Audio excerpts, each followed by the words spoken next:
we ask the question about the reasonableness of belief, I'm going to say this on the front end. Do you have to have an argument for the existence of God to rationally believe in God? And the answer to that question is no, you don't. You don't. It's perfectly reasonable to believe in God without an argument for the existence of God. Now, that's different, and I want to say this on the front end. That is different than saying, do I have a belief in God that is grounded? And the answer is yes, even if the grounding for your belief in God isn't an argument for the existence of God. And here's the thing. The kinds of beliefs that I'm talking about here are the kinds of beliefs that everybody has, and they have no argument for it, but we're perfectly rational in accepting these beliefs. One of the people that's been really foundational in developing what it is that I'm going to be talking about tonight is a guy named Alvin Plantinga. Alvin Plantinga was a longtime professor at the University of Notre Dame. I don't know if we have any Fighting Irish people out there tonight, or at least as fans. But Alvin Plantinga came up with this idea that is usually categorized, at least under the rubric of what's called epistemology. And this is, when you talk about epistemology, you're talking about the theory of knowledge. When can I say I know something? Which is different than when I say I just believe something. But when can I make a knowledge claim here? Some of the things that get floated around is, and when I was teaching a class at A&M on logic, at the beginning of the book, and I thought it was so interesting, there's this quote by a guy named W.K. Clifford. And the quote says, "It is wrong at all times and all places to believe anything without sufficient evidence." That's the quote right there at the beginning of the book. And I thought, okay, well, is there sufficient evidence for that quote to be true? And the answer was no. And I thought, okay, so a book on logic actually got it wrong on the first page. On the first page, we believe all kinds of things. What is the definition of sufficient evidence? He didn't give it. Is it empirical evidence? He didn't say it. What kind of evidence are we looking for? We don't know. But it sounds catchy, doesn't it? It is wrong at all times and all places to believe anything without sufficient evidence. When it comes to faith, and let me just tie this into religious epistemology or a belief that God exists, when it comes to faith, we're talking about something very specific. The idea of faith, at least etymologically, or just meaning the root of the meaning of the word, means to have trust or confidence in. And what that means is that everybody, to some degree, is a person of faith. Whether you believe that God exists or you don't believe that God exists. You have trust or confidence in somebody. Here's an example that I like to use, at least with regard to my faith. That can be grounded in a number of things. Do I think that there are good arguments for the existence of God? The answer is absolutely I do. Do I think that there are other things that might provide a grounding for my belief in God that's solid? And the answer is absolutely. Some of those things are born from my experience, and some of those things are born from other things. And I draw this relationship out based on other relationships that I have. I think, for example, tonight of my parents. Would I be reasonable, or would I be rational in questioning the goodness of my parents to me based on the history of the experience that I have with my parents? And the answer is absolutely not. The only thing that my parents have been for me is they have been consistent in modeling for me, in sacrificing for me, sound principles. They put, in terms of the way that they raised me, they were consistent in the way that they guided me. Everything about them showed me who they were in terms of the content of their character. And I don't mean just in terms of the past. I'm talking about right now. And not just right now, but in terms of the future. So when I say, if somebody were to say, Jeremy, do you have faith in your parents? The answer is, of course I do. Now, here's the thing. Notice what I'm not doing. I'm not actually making an argument here. Instead, what I'm doing is I have some observations. And the observations that I have is that their character has always been sound. Their wisdom has always been right. They have always been consistent in the way that they have lived with me and the way that they have lived for me. And then you go, all right, now let's talk about the future. Now that's the part that hasn't happened yet, right? All I've got is the past and the present. And you go, is it rational for you to have faith in your parents? And I think everybody, if they know who they are, would say, of course, absolutely. In fact, it would be unreasonable for you not to have faith and confidence in your parents, even though we're talking about something that you haven't experienced yet. I think when we talk about faith in God, we're talking about something a lot like that. Things that are drawn from other people's experiences, as well as our personal experiences, that reveal something of the content of God's character. Now, that being said, I want to unpack this a little bit more in a way that I hope is helpful. But the idea that Alvin Plantinga developed here, he says, okay, so how does this actually work? And he says, there's some beliefs that we have that are what are called foundational beliefs. So when you think of something like a house, you lay the foundation of the house first, and then you build everything else up on top of that foundation.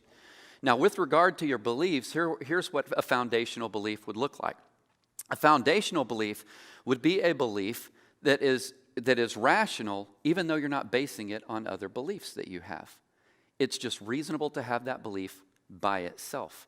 Let me give you some examples that as I give them to you, you'd be like, yeah, that makes sense. You actually have the belief that there are other minds here tonight, right? If nothing else, mine.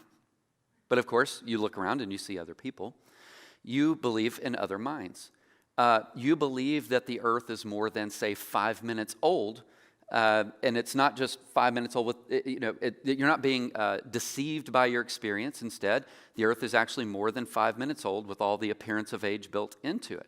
You find all of that perfectly rational to believe, don't you? And I would agree with you, in spite of the fact that you couldn't provide an argument for either one. But pretty much everybody would agree, totally reasonable, to accept those. Notice, in spite of a lack of an argument. Some beliefs are like that.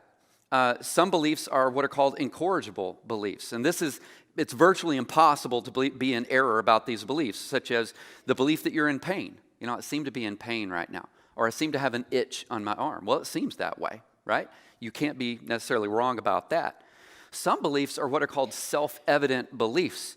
These are beliefs that are like mathematical truths, which once you understand them, they're taken to be obviously true. Nobody's walking around wondering whether or not 2 + 2 is 4. You just take it as obviously true.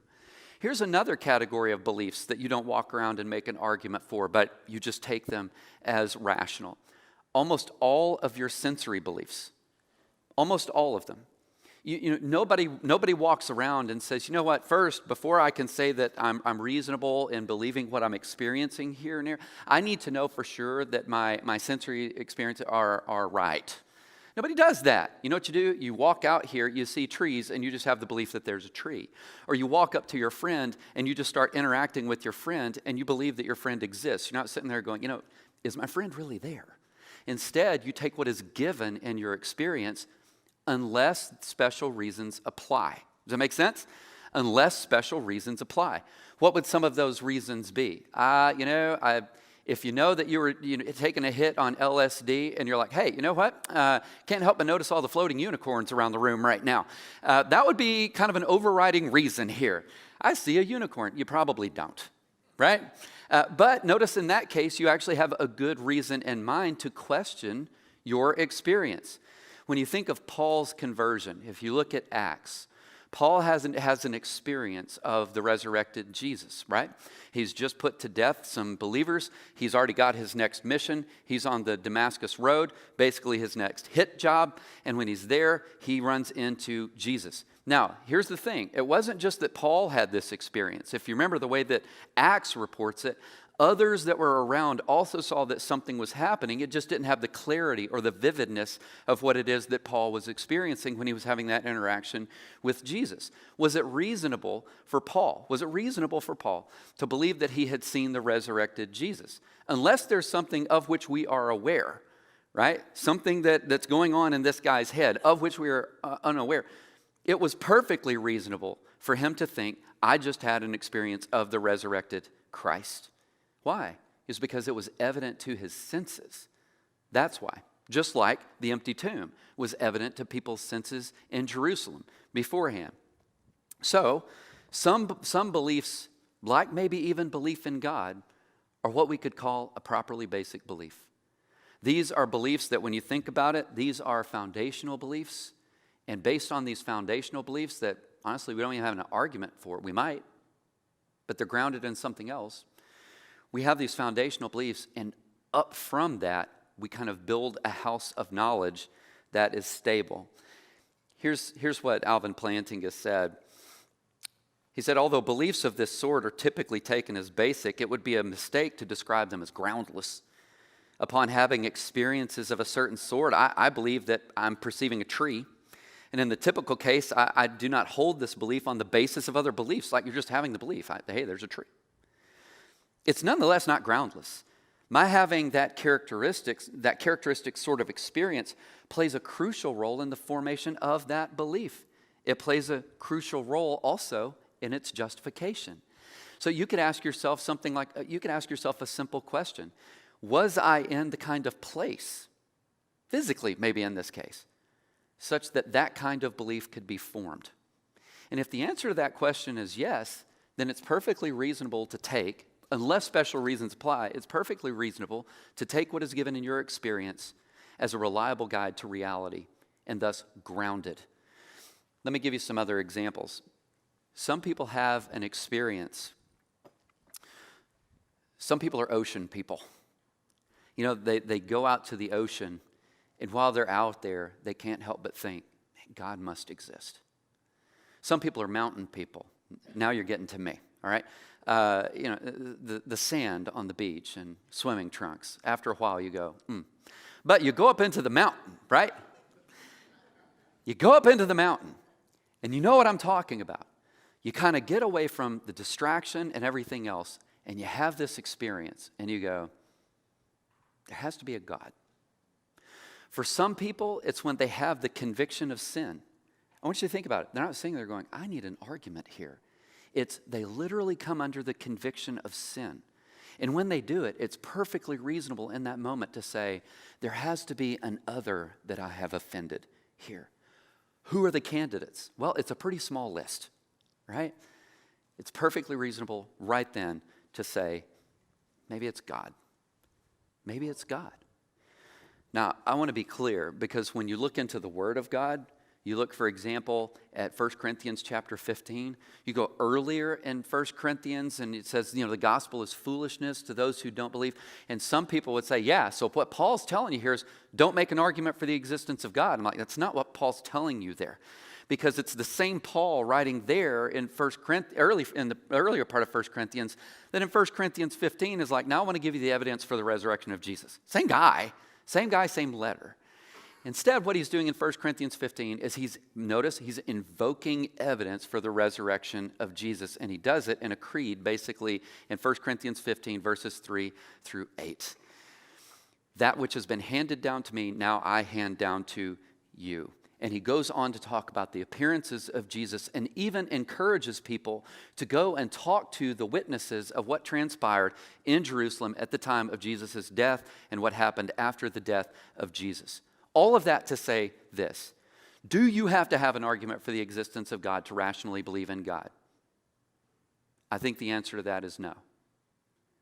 Are there good reasons for thinking God exists, and should we be able to provide them?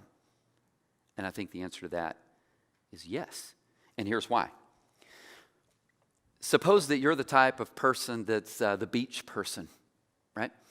And as you were out at the beach, you had this religious experience that just completely overwhelmed you. And you came to the belief that God exists. And then you fast forward about, 6 months down the road. You're sitting in a coffee shop somewhere, maybe $4, right? For those of you who've been around, you know that's Starbucks, right?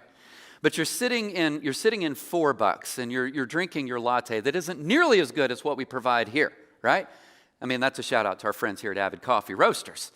Now, so you're sitting there and you're thinking, right? And somebody comes over to you and they start this conversation with you and they say, you know what? If you look at the world and you look at all the suffering and the evil in the world, it gives you good reasons for thinking God doesn't exist. By the way, still the number one objection to the existence of God is the problem of evil. Now, that being said, you might look at me and go, you know what? But I had this ocean experience. And when I had that ocean experience, I just came to the belief that God exists. Well, fair enough, you did. And by the way, totally reasonable in that moment. However, now that you have an objection to your belief, you've got some thinking that you have to do. Because the objection itself provides what we might call a defeater for your belief, such that if it's true, it gives you good positive reasons for thinking God doesn't exist. And in that case, guess what you need to do? Friends, you need to do some homework, and you need to do some thinking. And you need to help people along in thinking, how is it that evil and God can maybe coexist? Or how it is that the amount of evil that there is in the world, and the kinds of evil that there are in the world, and the distribution of evil that you find in the world, it makes total sense for a God who is omniscient, omnipotent, and omnibenevolent to permit this kind of stuff to go on. It won't do, basically, to say at that time, you know what? I had an experience. And it doesn't matter what you say, I had an experience. That's not helping that person think through things very well. And so we need to take up the mantle and think with them. At least that's my 2 cents. Now, all of that is basically setting up what I hope is a good Q&A. I want to bring the chairs over here in a second, but I want to be clear about something. Simply because a person doesn't have an argument for the existence of God doesn't mean that the belief in God is groundless. It doesn't mean that. It means it's grounded in something else. Make sense? It could be something like an experience or something else. But a grounded belief is still a perfectly rational belief. All right, so while Melody's working our way up here, I want to give you an example of a conversation that I had basically just a couple of weeks ago. And it was more or less on this same kind of question. So the person I was visiting, and it was at $4, in case you're curious. So I'm sitting in $4, and the person has a little bit of a Buddhist background. So it was a fun conversation.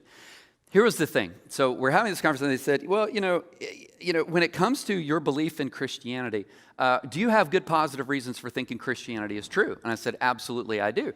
And so we started talking about those things. But I wanted to be clear to point something out. And the thing that I was trying to point out was basically this.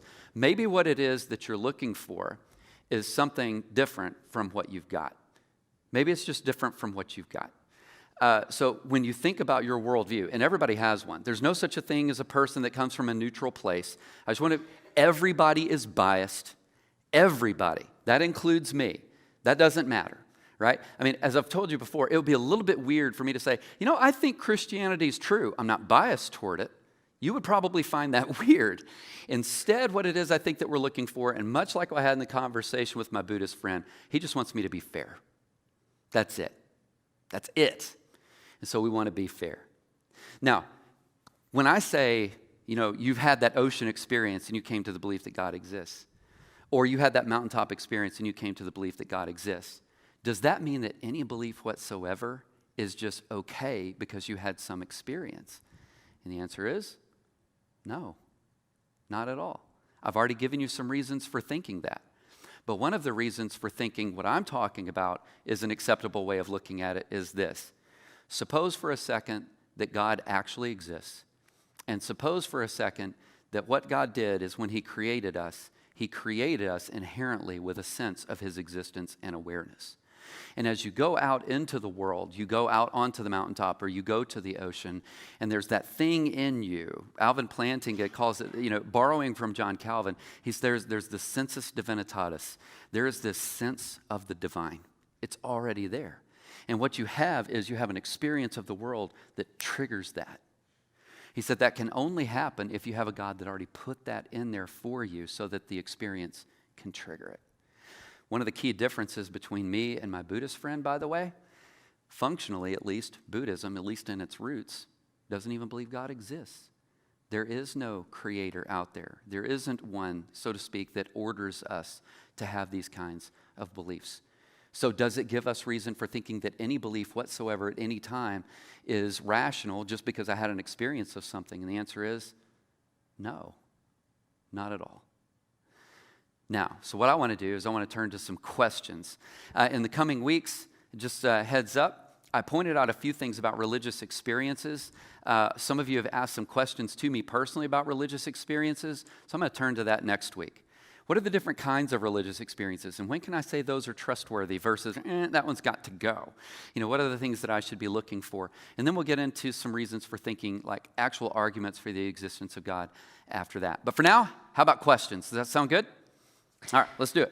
All right, guys, so if you will head to menti.com, you can put in our code 68743, and you can pull up the questions that have already been asked and vote for those, as well as submitting your own questions. Right now, we only have 3 questions, so come on, That's guys. You got to. No, that's okay. No, it's Last not. week there were like 100. Well, so yes, that is true. That's all right. That's true. That's okay. Okay, so we're going to dive right in here. I'm going to try to keep us on topic as much as possible, Okay. but there's some good questions. Good. Okay. So maybe you can help us out here with some definitions. Does belief have to be reasonable and logical? Does a belief have to be reasonable and logical? Or does it help? Well, it helps. Yeah, absolutely, it helps. Notice nothing that I said tonight was saying, "Hey, be as irrational as you can possibly be." What I was trying to do is to say we need to come to a different understanding of what rational is. Because if we deny what I'm talking about tonight, a lot of your beliefs that you take as reasonable aren't. They aren't. Your experiences, right? Your sensory beliefs. If you deny what I'm talking about tonight, then most of your sensory beliefs are not rational. So that's why I was saying what I was trying to say. But no, look, it's important for our belief to be coherent. If you find that there's something in what you believe that's incoherent, that gives you good positive reasons for thinking it's false, right? If you're contradicting yourself, it gives you good positive reasons for thinking that your belief is false. That being said, coherence is only a part of what we're talking about here. It can't be everything. And here's why I say that. Y'all probably know that I'm a C.S. Lewis fan. I'm also a Tolkien fan, J.R.R. Tolkien, right? Now, here's the thing. Tolkien creates Middle-earth, right? So for those of you that have read his novels, he creates Middle-earth. Or for those of you that are more C.S. Lewis fans, he writes the Chronicles of Narnia, right? And you've got all that. Now, think about it. Those stories are perfectly coherent. Here's the catch. They're just not real. They're just not real.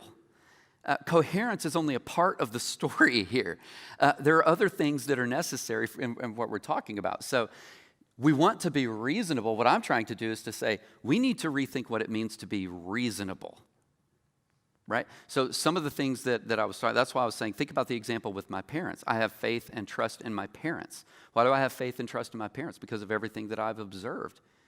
Everything that I've observed. Well, the same thing that you would say about God. What's everything that you've observed about God? And that's more than just my experience. I'm talking about as revealed, for example, in His Word. What do you find? God is good, God's trustworthy, God's merciful, and so forth. So, anyway, I don't know if that explicitly addresses the question, but again, we have to get to a place where we're re-understanding what it means to have a rational belief. But I was also trying to be fair. When somebody provides an argument against your belief, notice what I said. I gave the example of the problem of evil. And I said, at that point, you need to do some thinking. Because for whatever experience you had on the ocean or at the ocean, now you have a potential defeater for your belief. Some have even said that the existence of evil and God cannot coexist. And that would give you reasons logically to say God doesn't exist. I'm not dealing with that tonight, by the way. That's coming up in a couple of weeks. Here's another one for you. This one's free of charge, Melody. But how about when a Muslim will say your belief in the Trinity, you're inherently contradicting yourself. When you say that God is 3 and 1, you're contradicting yourself. That, by the way, right there, you can't sit there and go, but you know what? I had this amazing experience out when I was at the ocean. No, because what they're showing is you're contradicting yourself, or they're trying to show. Right? So what do you do then? You can't sit there and lean on the experience. Instead, you have to say something about the coherence of the doctrine of the Trinity, which, by the way, you've already asked if I would do something on the Trinity, and so the answer is yes. It's coming up a little bit later. Have we contradicted ourselves? And the answer is no, we haven't, but I'll explain that later. So you're really disappointing me because I was excited that I didn't really have to have a rational, argument for the existence of God, and then you're telling me that I have to, think about all these defeater things. Well, right. Well, I mean, again, if you have somebody that's come up with a good question, then you need to provide a good answer. But that's different than saying, I had this experience that grounded my belief. And by grounding it, it makes it rational. Okay. It's rational. Okay, so this will take that a step further then. So are there any simple facts that we can share with a non-believer other than our experience? Facts, do you start? Yeah, absolutely. So, look, for me, here's the thing. When a person is asking me something about God, I'm going to be a little bit like Paul, right? And Paul had a number of ways that he approached people. So, if you look in Acts, it says that when Paul was in the synagogue, he reasoned with them from the scriptures. That's what he always did. Here's why. Because when he's in the synagogue, he's already with like-minded people, at least in one sense. They believe God exists. So Paul's not sitting there going, you know what, I think I need to come up with an argument for the existence of God for these people. He didn't. Instead, what he had to do is to explain something about the uniqueness of Christianity and to show them that they're not there and that they need to get there. So he reasoned with them from the scriptures. Usually probably what he was going to do is invoke something from the Old Testament to talk about how all of this was pointing to Jesus and fulfilled in the cross and in the resurrection. However, you look over at Acts chapter 17, Paul's in the Areopagus, and he doesn't do that. He doesn't do that. Instead, he's sitting there with basically a bunch of Greek kind of thinking people, and he's totally the visiting team, by the way. I mean, the deck is stacked against him, but it doesn't say that he reasoned with them from the scriptures. Instead, he starts quoting Epimenides. In him we live and move and have our being. And then he goes, okay, so who is in him? Who is he? And then he turns, he says, I notice that you have all these statues, all these gods that you worship. I want to talk with you about the one that's the unknown God, so that you might know him. And what does he talk about? He talks about the same thing that you find in the early parts of Acts. If you look at Acts chapters 1, 2, 3, 4, and 5, flip over even to Acts chapter 10, and what were all of the sermons about when the church began? And it was very simple, that he died and that he rose. That was it. That was it. That's what they were preaching.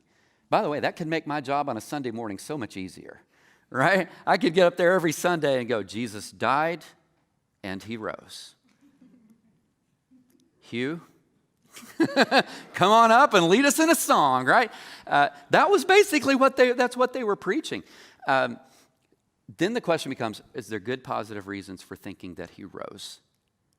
Good positive reasons. And at that point you say, all right, what are the earliest stories that we have about the teachings of Jesus? That, by the way, is the Bible. And more specifically, Mike Licona says, I don't even need the Gospels for this. All I need is Paul in 1 Corinthians 15. It's the earliest narrative that we've got.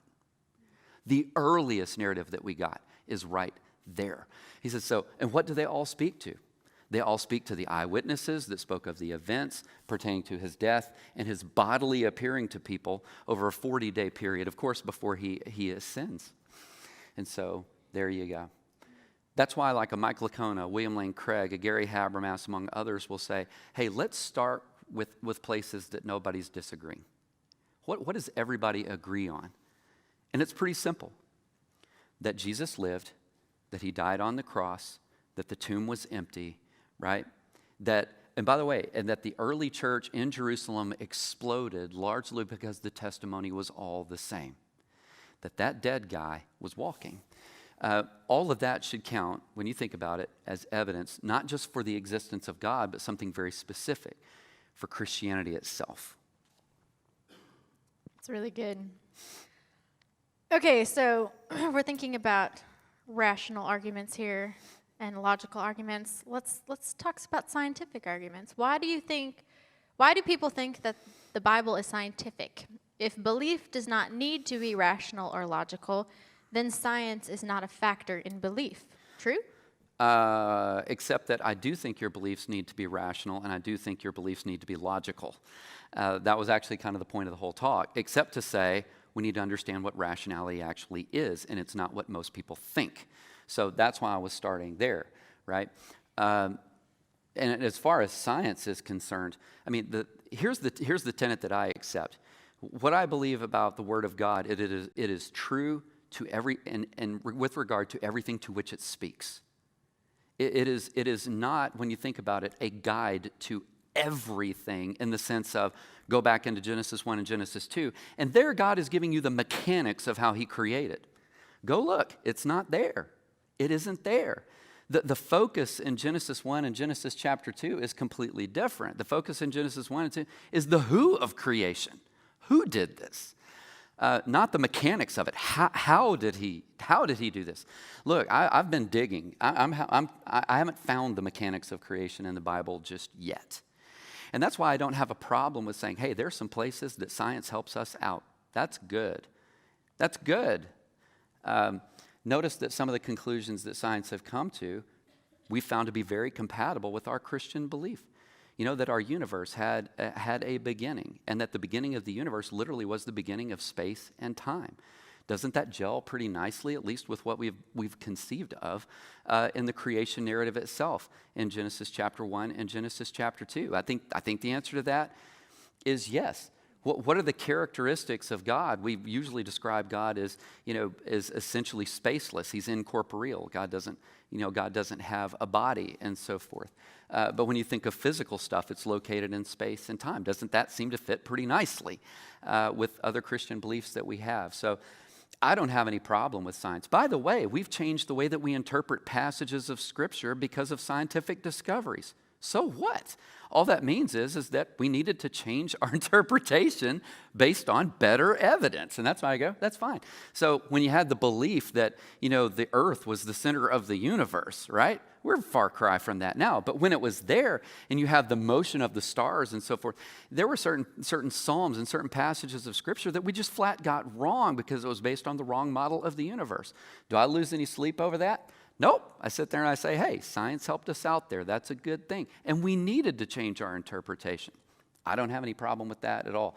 That's where I'm saying I think evidence really does help. Once you make these discoveries, you do have to ask the question, is it really incompatible with your Christian belief? I think that's fine. But we're not finding that really any of these things are troubling. By the way, Michio Kaku, he's a professor of physics up at New York University. And there was an interesting interview with him. He said, when you talk about theoretical physicists, he said, we tend to be a very spiritual people. And one of the reasons he said we're a very spiritual people is, he said, there is a mathematical precision to the universe that is hard to comprehend if there isn't something like God out there. It's just hard to comprehend it. Where you typically find people that struggle a little bit more with belief in God is when you maybe shift over to like a department of biology, right? And specifically, let me be clear about this. Biology is one thing. Like when you're dissecting and stuff like that, you can do that and you can put flags in. You know what I'm talking about? Where you identify organs, give Latin names. You can give function and so forth. Evolutionary biology is not the same thing as biology. Evolutionary biology is actually, when you think about it, is a philosophy of science that is invoked to explain some things. Nothing wrong with that, but we just need to make sure that we keep something clear. That's why somebody like a Richard Dawkins, by the way, who's not exactly a friend of Jesus, that is an understatement, by the way. All right? But, even Richard Dawkins says this. He says, Darwin, what did he provide? You look at the origin of species, Darwin can tell you what he provided. He never provided an origin of species. That isn't what evolution did. And in fact, that was what he said. I set out to unpack this and to discover this, only to find that's not what I got. Because the only thing that evolution does is it works on things that already exist. So it's not a story of origins. He got it. This is why maybe when you look at the origin of species, over 200 times, the idea of a creator comes up. What he meant by that's debated, but at least it comes up. And this is what Richard Dawkins would then go on to say. He says, so what we're looking for is for physics to have its Darwin moment. And why would he say something like that? Is because the story of origins from a purely scientific angle has actually not definitively been provided. Let me tell you what the number one theory is out there aside from belief in God. You know what it is? Now, it's called the multiverse theory. That's what it is. And here's the base. Let me give it in a thumbnail sketch. All right, but here's the basic idea: is that there are potentially an infinite number of other universes other than the one that we inhabit. And the whole idea is these universes, so to speak, they spawn other universes. One analogy that's given is like how bubbles can pop other bubbles off, right? They spawn other universes, and if you don't have an infinite number of them, you have a huge number of them. And so a universe just like ours was almost certain to happen totally by accident. Now here's what I find interesting about that. The number one thing, at least in science, the number one thing that is usually brought up that says, here's why it is more reasonable to accept that the universe is closed and that there's no divine intervention from the outside, is because of what's called the Occam's razor. It's called the principle of simplicity. And here's the idea. We don't have to explain the natural and the supernatural. We just have to explain the natural. It's the principle of simplicity. The catch is that rather than saying there's one God who created, now they're saying there are perhaps an infinite number of other universes. That, by the way, John Polkinghorne, who's a professor of physics at Cambridge, says that we've never observed. We have no idea what they're like, but apparently they have all the explanatory power that they need to explain the features of our own, and that's more reasonable than to believe that God exists. So you've lost it on a number of levels, one of which is you've got perhaps an infinite number of other universes versus one God. So if you're going to invoke the principle of simplicity, well, guess who wins? God's probably going to win. So I don't have any problem with science. I think that's a good thing. I've given this example before when I think of a friend up in Carolina, and he would wear this shirt. You know, it says science. You either believe in it or you don't. So they're going, well, who doesn't? Who doesn't? It's different. It's different to say, I believe in science, and to say science necessarily leads to the belief that God doesn't exist. And by the way, historically speaking, that's also been false. Anybody else's mind blown by that? Deep stuff. Okay. And free of charge, too. So, okay. So obviously belief is a big deal. And, sure. And we see that all throughout Scripture, that God leaves it to our belief, our faith in him, to come to salvation. So this is a popular question. Why did God leave it up to us to believe instead of making it to where we just didn't even have a choice? Why did God leave it up to us to believe and just basically eradicate the possibility of a choice whatsoever? That whole free will question. Yeah, okay. Now, one, I've already told you I have to unpack that because you've been asking how does free will work? That should take max 10 minutes. I'm kidding. That's a complicated question, so we're going to devote ourselves to that another time. But you have exactly 1 minute. I have 1 minute, so let me do that. Look, and here's the thing with regard, and I do believe this.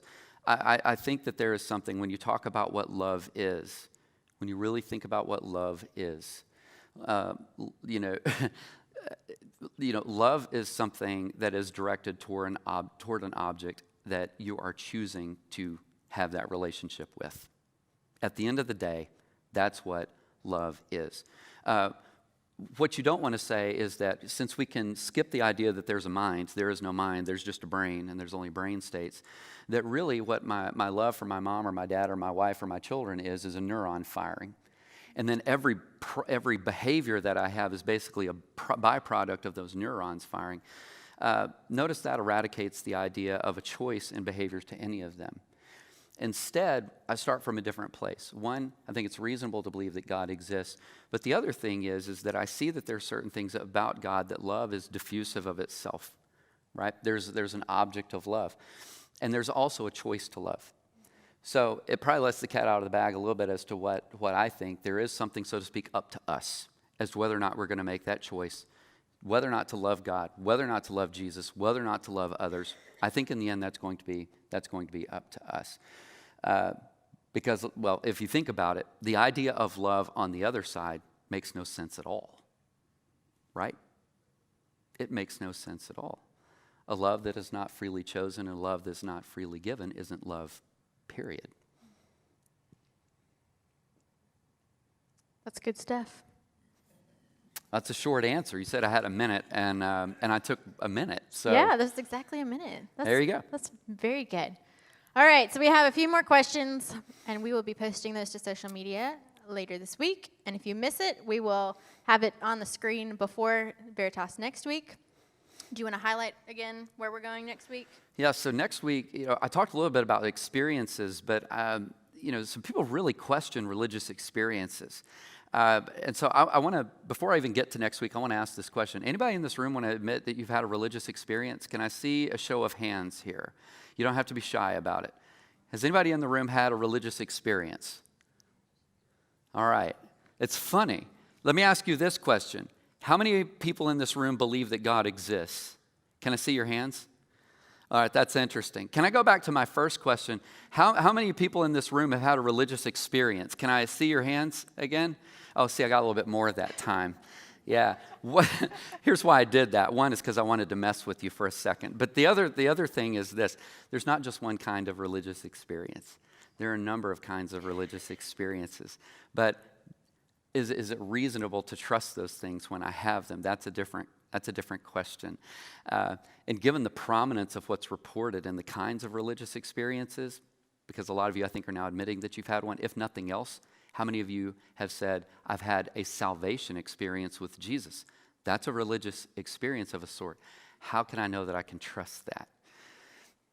It's pushed back on. So we're gonna jump to that next week. Awesome. Well, I hope you guys can join us. Again, follow us on social media. We'll be posting some stuff this week. We're going to try to get even more stuff up on social media throughout the week. So be sure to check those out. And if on your way out you feel so led to drop something in the box, we'd really appreciate it. And we will see you all next week. Indeed. Have a great week. Good Thanks, to see you. guys.